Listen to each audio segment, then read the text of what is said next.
Promotion scoop. Welcome to the replay. Hello.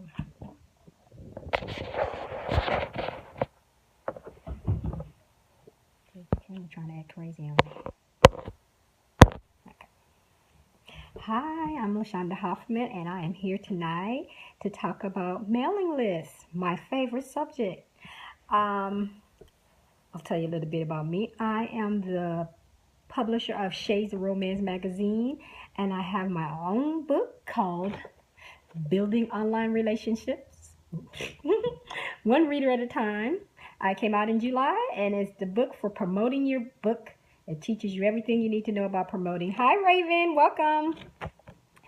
Tonight, I'm going to talk about mailing lists, staying in touch with your readership. Not going to keep you long. I got a couple of tips to give you. How are you doing, lady? What was I going to say? One, mailing lists is an important promotion tool. When I talk to new writers, the first thing I ask them is, do you have a mailing list? And unfortunately, most say no, because they're trying to build their readership is what they're telling me. Well, let me tell you, if you are promoting, your mailing list and your promotion go hand in hand. If you don't have a mailing list, then all your promotion is for nothing, because you have no way of capturing these readers and bringing them back to you. You can meet 50,000 readers, but if you have no way of getting back in touch with them, then you just met 50,000 people. So I always tell new writers, and I definitely tell writers who have 2 or 3 books under them, that they need a mailing list. I know a lot of writers who are using social media as their way of gathering followers. And social media is great for gathering followers, but that's social media's followers. Those aren't completely yours. You want a list that's yours. You want a list. You don't have a mailing list? Oh my goodness. No. So 2016, that's your goal, is to start your mailing list. You have to start your mailing list. This you got your book out there, and you want people to know who you are, and you want people to be able to get in contact with people. And I'm gonna use me as an example. Why I know mailing lists are so important. When I first started Sormeg in 2000, I didn't really know about mailing lists. I was new to the web. I was learning different things about it. I had a website, which was very important, and I was learning how to promote. And one of the first things that I learned was that people come visit you. And so that was my goal, was to get that count. I had a little counter on my thing, and I wanted that counter to have more people every day. If I got more than 5 readers on there, I was excited. Woo, my counter went up. Woo, woo, woo. I was so excited. And when probably 2 or 3 years later, I found out that I was doing it wrong. I wasn't gathering those writers. Some of them people were coming to me because I had a group on Yahoo, and so they would sign up for the Yahoo group. But the first year with Sormeg, I had 16,000 visitors to the site, which was amazing. I wish I had 16,000 people now, but you just have so much competition now that it's hard to get that many people coming to your site at one time. And when I learned about mailing lists, I wanted to kick myself, because I was like, 16,000 people. Do you know what I could have done with 16,000 people now? But you learn, and that's why I'm teaching you, so you can learn and learn from my mistakes and go forward. And so your mailing list is your most important promotion tool, because it's something that you own. If I had those 16,000 people, that's 16,000 people that I can sell to. That's 16,000 people that I can promote other people to. That's 16,000 people that hopefully will buy my products that I have to sell. And the same for you. If you don't have a mailing list, it's hard to sell books to new people, because they don't know you. They don't know nothing about you. How you guys doing? I'm sorry, I'm not ignoring you. I'm just trying to get this little content out there. They don't know you. They don't know anything about you. But your mailing list, They do. They join because they want to learn more about you. They want to get to know you. They want to see what's going on with your books. And so you have that. If you got 5 people on your mailing list, that's okay. That's 5 people who said, hey, I'm excited about reading LaShonda's book. I can't wait to get it. I want to help support her. That's okay. That's 5 people. I teach my clients it's 1 reader at a time because that's all you can gather at a time. Anyway, 1 reader at a time, and you build that mailing list, and it grows slowly and slowly. When I first started my mailing list, I was on Constant Contact, and I had, at that time, I had 6,000 people. How can I start? Okay, I had 6,000 people, I'll tell you, and I was excited. People were signing up, but probably half of that was opening up the mailing list. And so I had to learn the hardest lesson of mailing lists is the delete button. Especially if you're paying. I was paying for my mailing list. And so I had 6,000 people on there, but only 3,000 was opening up. You know, so I had to make the hard decision. So I gave it to them first. I asked them, I said, hey, you want to stay on SORMAG's mailing list? If you open this up, that's telling me that you want to stay on. If you don't open it up, then I know it's time to delete you. And so that's how I weeded out people that way. You know, I didn't have to kick them out myself. They made the decision themselves by not opening up the emails I was sending them. So, okay, I didn't even talk about that, but I will bring that up since Raven asked.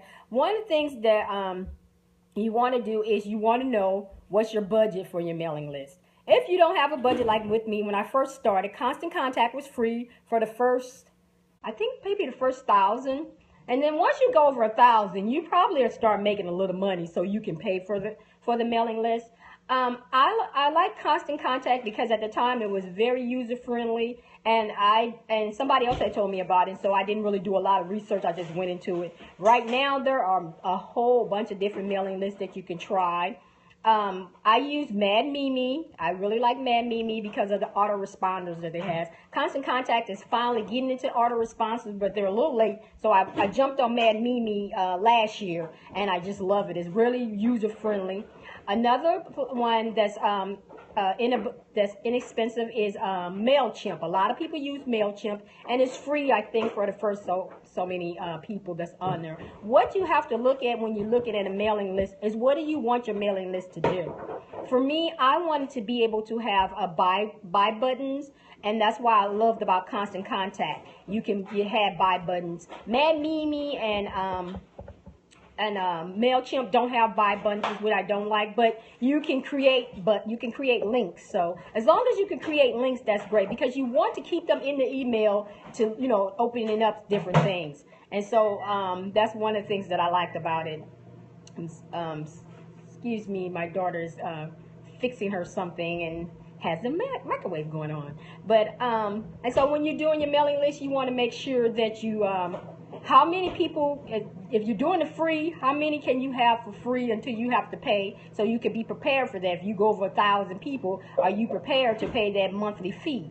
Because if not, they're going to stop, and then you got to start all over again and moving the people. And it's so hard sometimes to move people to a new mailing list. So you want to make sure that this mailing list is going to cover everything that you do. One of the things that I learned from SORMAG is that to look to the future. I didn't do a lot of looking to the future, so I had to learn that the hard way. So I'm teaching you that. Look to the future. What do you want in 5 years? What do you want in 10 years? Because those are what's going to be important when you're dealing with your mailing list. You're thinking that one day you're going to have 10,000 readers, 16,000 readers. And so you want to make sure that this mailing list that you're on and that you're working on, you're establishing, can go to 10,000. Maybe they can't hold that. So you don't want to start a mailing list on something that can't grow with you, because you want to grow your mailing list. That's what you're doing. You're growing, like I said, 1 reader at a time. And if you're not growing, then you need to start doing some other things.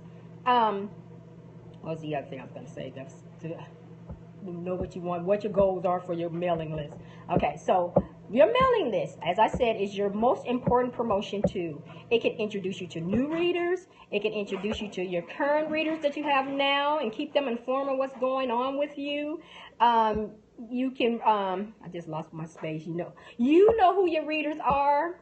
and how to reach them. That's one of the best things that I love about it. I know that I've got, 3,000 people that I can contact any time of the day and get in touch with them, Then you can't do that on Facebook. I got 5,000 people on Facebook, but that doesn't mean I get in front of 5,000 people. That means I get in front of whoever Facebook wants me to get in front of, which is kind of hard when you're promoting. I just heard someone was complaining about on Facebook. They were talking about that they were promoting in groups, and they got banned. They are on punishment for 30 days.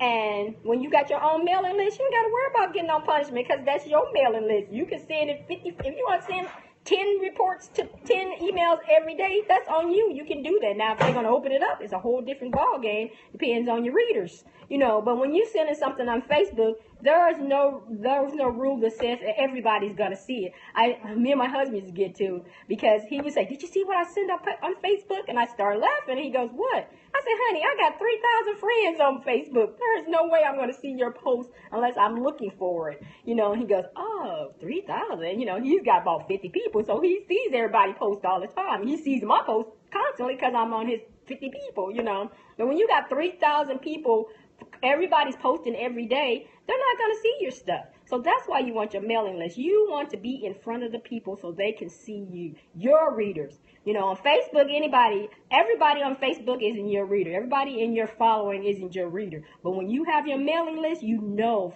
for certain that those are your readers, because that's what they signed up for. They want to be informed by you and what's going on. So I said number 2 was to create your list. We did that first and tell you to, make sure it fits into your budget. Make sure it's a place that's going to help you grow your mailing list. And make sure it's user-friendly, because you know what? Most of my clients signed up for stuff and then they didn't do it. And I was like, okay, everybody got their mailing list? How many people joined? They're looking at me like I'm crazy, because the mailing list sucked. They didn't like playing with it. They didn't like going in it. It was hard to maintain, so we had to have a class on how to do that. If you are having a hard time with your mailing list and you don't know how to do it, reach out to somebody who might be able to help you, take you through step by step. I offer classes on MailChimp and MadMimi and Constant Contact. If you want somebody to walk you step by step, then you need to find people to do that. And like me, I do that. I help you. I take your hand and we walk you through one step by step, create your mailing list, and then we create your first newsletter so you can start using it, because you don't want to create it and don't use it, which a lot of my clients were doing. They had it up, but they was like, I have not a clue what to do next. So don't get stuck on it. Get some help and let somebody, show you what you need to do so your mailing list can start growing. And then number 3, tell people about your mailing list. Okay, you have a mailing list. Are you inviting people to it? Are you sharing it on your social media? Are you creating a newsletter? Some people do a mailing list and they don't do anything. You need to be informing your people. If it's just once every quarter. I know some authors, they send out something every quarter, which is great. Spring, summer, fall, winter. Great. That's when you send stuff out. I know people who send out monthly information, They do a newsletter. I have a friend, she does a newsletter. She doesn't like doing it, but it's one of the best newsletters I've seen. And I'm always saying, don't stop. It's a great newsletter. Create some sales. Did you use this weekend to do some sales? Were you a small business person? You have a blog. Do I need a newsletter? It depends. The newsletter and blog are 2 different things. You can grab some of the content from your blog and put it into your newsletter. This is what I learned about newsletters. Your newsletter is your VIP. Those are the VIP, the very important people that you want to do. So your blog, if your people are going to the blog, then you don't want them to see what's on the newsletter. You want them to have something fresh and new on your newsletter. So a lot of people don't do a newsletter if they do a blog because that's just a lot of work for them. But I call your information that you're sending out to your readers a newsletter, because you're going to have to put out something to them to let them know about what's going on with you. So you could do a newsletter template, or you can just send out a little e-blast to let people know what you're doing. You have to determine when it comes to your promotion how much you want to do and how much work you want to put into it. Some people do not like to blog, but they love the newsletter, and so they'll send a newsletter. Some people take the blog and take some of the contents of the blog and create a newsletter. As a matter of fact, I think MailChimp and Mad Mimi both can incorporate you tell it to take, I want you to take all the blogs that I put out for this week and turn it into a newsletter. You got to go in there and create, set it up and stuff, but it can do that for you. And then you don't even have to create a newsletter. It does it for you automatically, and so that's another way to, simplify putting out your newsletters. Another thing is to host contests to bring people to your newsletter. I like hosting contests inside the newsletters versus bringing them to it, but some people do. And the problem with hosting a contest outside your newsletter is that you're going to grab everybody. And so you are trying to get people who want to hear from you.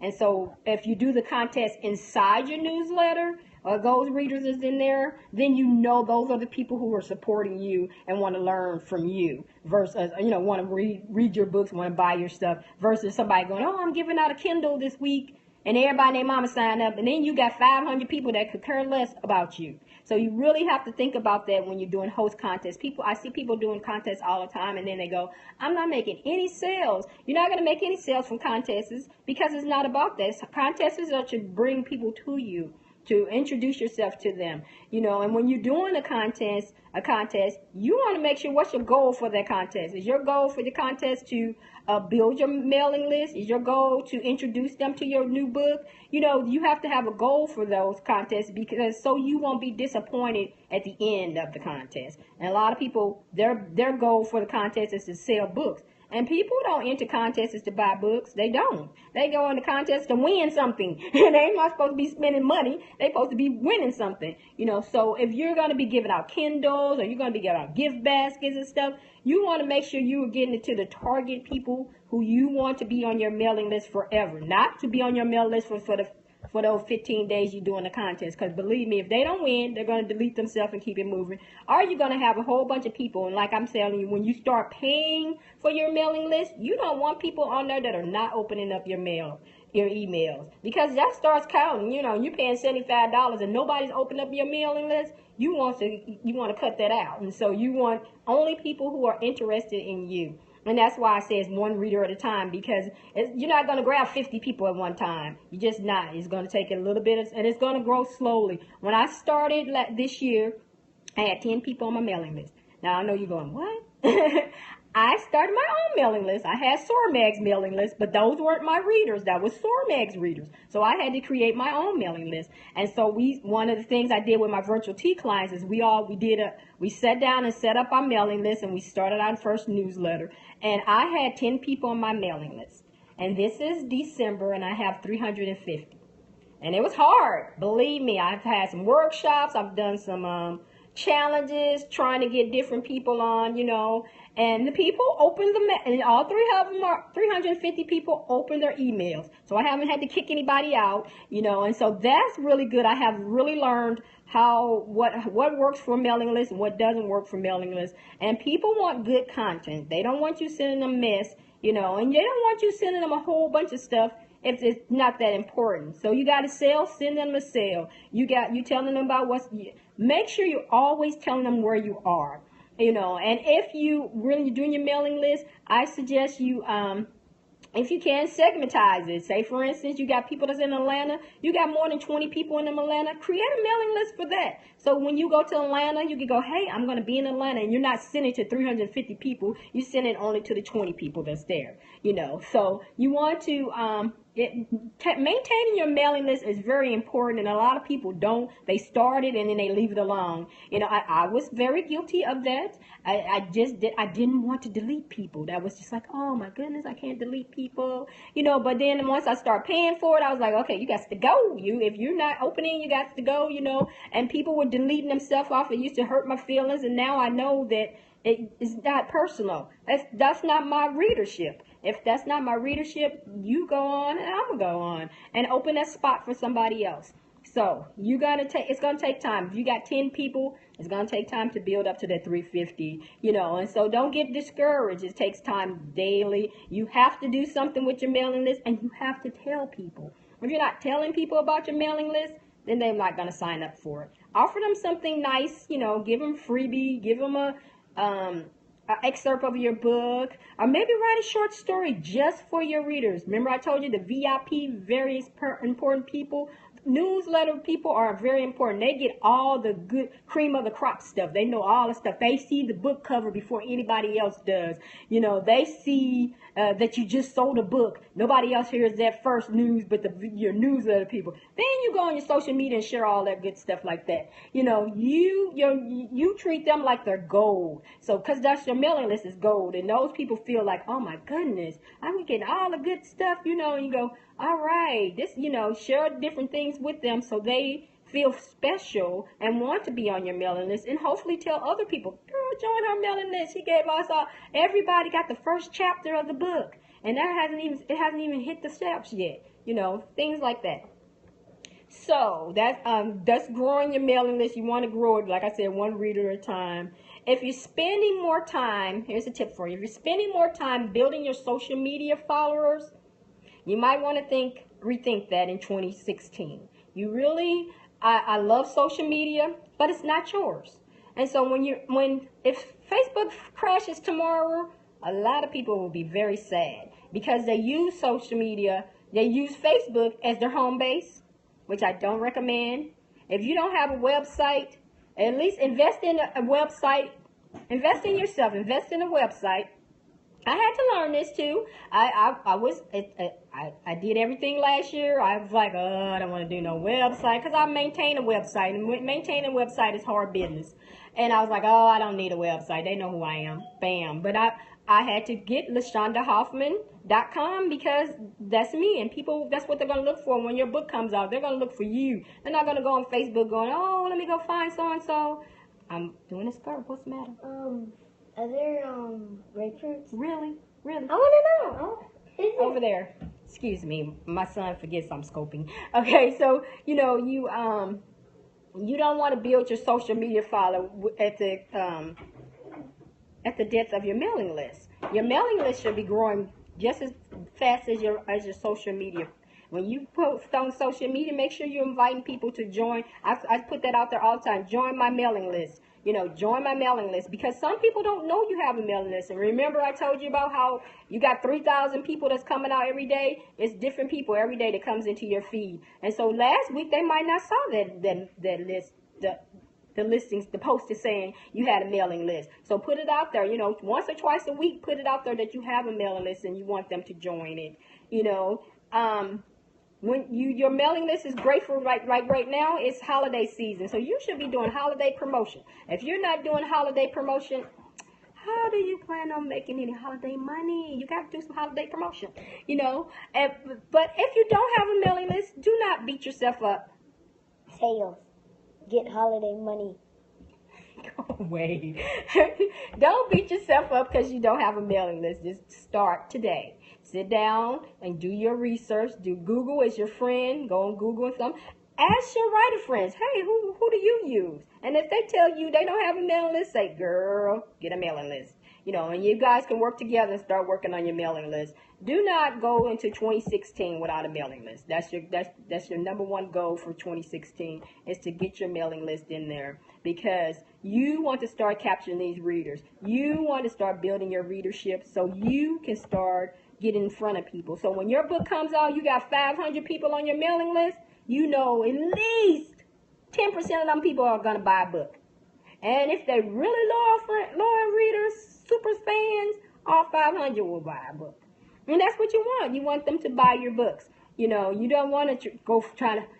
It's hard every time you put a book out to go try to find new people. So if you can have those loyal readers who want you, yay! So next year, you know, when that next book comes out, they're ready. They're ready to buy your book. You're not the newbie again. You are a seasoned writer because you have one book under your arm. You know, when you are a newbie, it is hard. Believe me, I'm a newbie, and it is hard out here. Hard out here for a writer.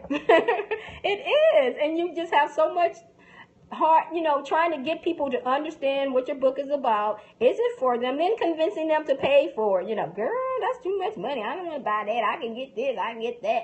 You know, who are you? I don't know nothing about you. Why do I need your book? And don't get a nonfiction. Oh my God. At least with fiction, you can soup it up a little bit. Nonfiction is either right here, either I need it or I don't. You know, with a fiction book, you can slide it in there to them, and then maybe they might pick it up later on and read it. You know, and so you want to be able to get in front of people daily. And if you have a mailing list, you can get in front of people daily, and you can you know, showcase what you have. I try. Yep. See that. If it's not user friendly, you're not gonna do it. And I tell my clients all the time, when it's not fun, you're not gonna do it. Mailing lists, I'm gonna be honest, are not fun. They're not. They are hard work, but it's one of those things that you have to do. It's business. It's business work is what I call it. You're doing a business. Your book is your business. You have to. I'm telling you. I've been to events where I done ran my mouth and ain't captured nobody's names, nothing. And the only thing that saved me is because I know them on Facebook.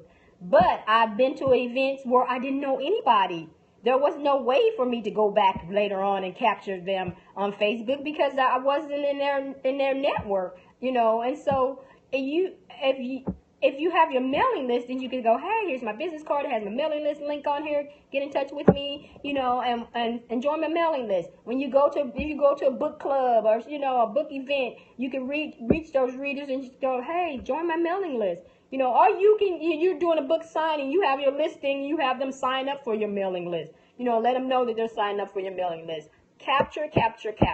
A lot of people don't, and then they come back and they go, you are spinning your wheels because you're just going around and around and around instead of forward. And if you got a mailing list, you're going forward because you're adding people to it and you're moving forward, you know, and you have to take time. And so I recommend to my clients, that's why I'm talking about this is the end of the month. At the end of the month, you know, take time, take this Saturday, sit down and work on your mailing list. That's your goal for Saturday. I'm going to complete my mailing list. I'm going to start my mailing list. I'm going to do my first newsletter. I'm going to put it out there. You know, if you got 2 people on your mailing list, that's okay. Send them out there and say thank you for being on my mailing list, you know, and start that way. And then come Monday, when you're putting out your social media posts, put down, now guess who has a mailing list? Come on and join it. And you put that out there every week. And so you can grow. And then when you go to your events, hey, sign up for my mailing list and get this little freebie. Bam, you got them. And you go to another event, same thing. And that's the process. You going slowly, and you're building your mailing list up. So when each book comes out, you got some new people that you're interested. You got some people that you already know who could be interested in your book. You're not having to go and say, oh my God, I got to go find some more readers. Yeah, you're going to find new readers. That's part of building your readership. But you always want to have your core readers that's there for you that say, oh my God, LaShonda's book is out. Yes, I'm getting it. I'm pre-selling. You know, I know some writers that all they got to do is say the pre-sale link is up. They got 500 or 600 people buying a book right then and there. You know why? Because those are on their mailing list. Those are the people who follow them. They're not saying, okay, my book is out. You know, I know a whole bunch of readers that know nobody. I have 3 of my clients who just got on Facebook. So, of course, they don't have a big following. They don't have a big following. No, they have to start from scratch. Just started blog, linked it to the website, did book trailer. Boy, I'm tired. Welcome to the world of writing. It's hard. And the hard part about writing is nothing has changed. We have been doing this for a long time. We just have a lot more tools to work with than we did a long time ago. When I first started Sword Mag, most of the writers were doing their promotion anyway because they weren't with big publishers who were helping them. And now the publishers aren't helping at all. They think putting you on social media is it. And that's all they got to do. You know, and so you got to get out there and work your business. That's why I wrote this book, because I had so many people going, I have not a clue. What do I do? And this book takes you step by step on what to do to get yourself in front of readers. And you have to, and I don't want you to be doing all this work and you're not gathering the readers. You're doing all this work, you're putting these book trailers out there, and you're not telling nobody to sign up for your mailing list. They're looking at the book trailer and go, oh, that's nice, and they kept going. You want them to come to your shop every day, check you out, come back. They can't come back if they don't know how to come back. You know, if you don't have a website, then how do they get in touch with you? How do they keep in touch with you? And a lot of people don't have websites, and so they're sabotaging themselves because they're just doing the same stuff over and over and again. And you hear them going, nobody's buying my book. What are you doing? Well, I'm on Facebook. What are you doing on Facebook? Well, I post on my profile. That's not networking. You got to get into some groups. You got to do some things. You got to get in front of the reader. The reader does not come finding you. They don't know who you are. So you got to do something to get in front of them. You get in front of them, and then you start building your mailing list. And eventually, they'll start coming looking for you because your super fans are going to go out there and talk about you. They're going to say, oh my God, I love Raven. She rocks. Her books rock. Have you read her? I'm giving out Raven books for Christmas. That's what you want. But they're not going to do that if they don't know who you are. And so that's why your mailing list is very important, so you can start building up your readership so people can start knowing who you are. So those are my tips. Let me go over them one more time before I get out of here. 1, your mailing list is your most important promotion tool. You need one. It helps you, yes. It helps you get in front of the people. It helps you keep yourself in front of your readers. Let them know what's going on with you. You can create a list. Number 2, with MailChimp, Mad Mimi, find something that fits your budget. If your budget is 0, there's stuff out there for 0. But you want to find something that's going to grow with you, so you know that when you get up to 1,000 people, your mailing list can handle that. And if it can, then you need to look into finding something that can grow. Your goal is 10,000 readers. You want to be able to grow to that. You have a question? Go ahead and put it out there, please, and I'll answer it. And number 3, share your mailing list. Let people know you have one. No sense of having a mailing list and don't nobody know you have it. Let people know. Just like your book. You got to tell people your book is out there, right? I just had to tell somebody about my book, and I'm telling you, I understand. I am the same way. I can promote everybody named Mama's book, but my own. And it's because I'm like, well, my book is for writers, but I have to get out of that mentality. It's a book. People just excited. I met a young lady. She's just excited that I wrote a book and I published it, and she's like, tell me about it. What you doing, and so you have to put yourself out there. Get past the shyness. Believe me, I was very fearful. It took me a long time to get past it, but you can, because you want to continue being a writer. I want 4 or 5 more books out there. So what's the volume potential? I have no idea what the question is. Give me something else. And so you want to grow your mailing list. That's number 4. You want to grow it 1 reader at a time. Each time you meet somebody, have them sign up for your mailing list, especially if they buy your book. Join my mailing list. I got little perks for everybody who buys my book. You want them to be the VIP, very important person on your mailing list. So definitely make sure that you're taking time in 2016 to work on your mailing list. Take 1 day out of the month to maintain your mailing list, to make sure that it's working for you, that the people are opening up the things. You want to do that. You don't want to have a mailing list nobody's opening it up. See what, check out different things that work. Does this work? Do they look at sales? Do they look at the newsletter? Are they clicking the links in your newsletters? That helps a lot. And help you maintain, especially when you start paying for stuff. You want to make sure people are opening up. You getting 100% versus 5. So you definitely want to do that. And don't think that you have to get 100%. Sometimes you won't. They say 9% is a good number for mailing lists, which is not a lot, but that's enough to be almost 10% of people opening it up, reading your stuff. So you want to do that. You want to take them, once a month and do your newsletter, or let the people know. Because if you're not doing it, let the people know on your mailing list how they're going to receive something. Are you going to do something quarterly? Let them know that. If you're going to do something weekly, let them know that. So they're prepared for when they're going to be receiving stuff. They don't want to get a whole bunch of stuff. Some people go write every day and then they stop. And you don't hear from them for another year. And then you go, was I on that mailing list? How'd I get on it? And then you get the people want to saying you spamming them. You don't want to be accused of spam because they forgot they was on your mailing list. Keep them informed and let them know what's going on. Maintain your stuff. Do quarterly, weekly, bi-monthly. Just make sure that they know what's going on so they won't accuse you of spam. And they're excited to get your newsletters or your mailing, anything from you. So those are my tips for tonight. I hope they were very helpful for you. If they are, please share this scope with other people, because there are a lot of writers out here that don't have mailing lists, and they got 4 and 5 books. I've met a lot of them all the time at conferences, and they go, "Oh, I don't have a mailing list." Start your mailing list. Do not rely on social media as your place to be for your mailing, for your followers. Yes, that's great to have followers there, but if Facebook closes tomorrow, if Pinterest closes tomorrow, if Twitter closes tomorrow, you got to start all over again. So that's the whole point. You don't want to remember, you don't want to keep reinventing the wheel. You want to move forward, drive past all that, So that's my tips for today. I hope you all have a great evening. I'll probably be back in a few seconds because I'm doing a challenge and I want to get that out and start dinner. So you all have a great evening, and remember that promotion takes time, but it's worth it. Alrighty. This is my book, so you can go and download it and start promoting. Bye-bye.